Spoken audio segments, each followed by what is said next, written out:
Қадірлі отандастар, санаулы минуттан соң 2020 жыл тарих қойнауына енеді. Осы мерейлі мезетте ескі жылмен қоштасып, болашаққа бағдар түземіз. Бұл бәріміз жайдары көңілмен бір-бірімізге ақ тілек арнайтын айрықша сәт.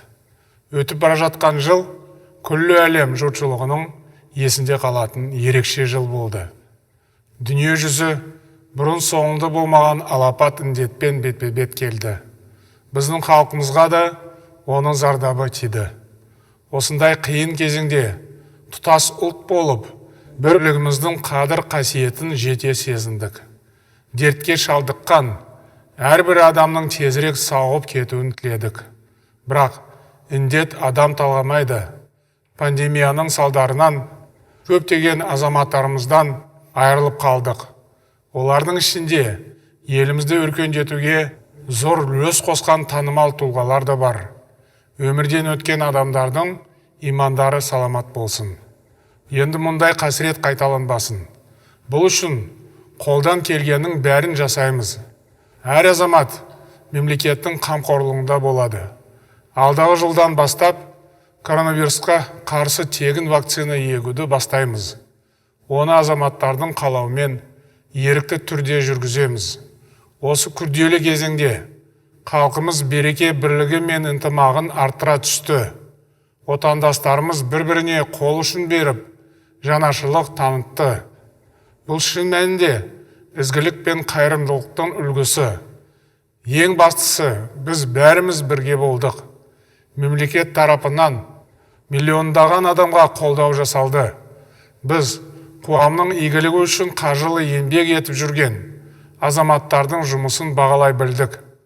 Дәрігерлер, мұғалімдер, тәртіп сақшылары, еріктілердің ерен ерлігіне куә болдық. Бұл азаматтар бейбіт күннің нағыз батырлары. Оларға халқымыз шексіз риза. Дорогие соотечественники, через несколько минут мы встретим Новый год. 2020 год запомнится нам как время тяжелых испытаний, драматических событий. Общими усилиями мы смогли уберечь экономику от глубокого падения, сохранив созидательный потенциал в производстве, сельском хозяйстве, бизнесе. Мы выстояли перед напором новых вызовов, проявили стойкость и солидарность. В сложнейших условиях решали не только повседневные задачи, но и обеспечивали поступательное развитие страны. Поэтому наш народ по праву может гордиться своими достижениями в этом непростом году. Мы вступаем не просто в очередной Новый год. Мы, по сути, входим в новый мир, в новую эпоху. Несмотря на все трудности, мы уверенно смотрим в будущее и пойдем вперед. Келе жатқан жаңа жыл қасиетті тәуелсіздігіміздің 30 жылдығы. Біз егемен еліміздің тарихындағы 4-ші 10 жылдыққа қадам басамыз. Бұл шын мәнінде аса маңызды белес. Біз келешекте қазақ елінің қуатын одан әрі арттыра түсеміз. Барлық саладағы реформалар лайықты жалғасын табады. Менің басты миссиям халқымыздың тұрмыс сапасын жақсарту үшін сабақтастыққа негізделген тиімді саясат жүргізу.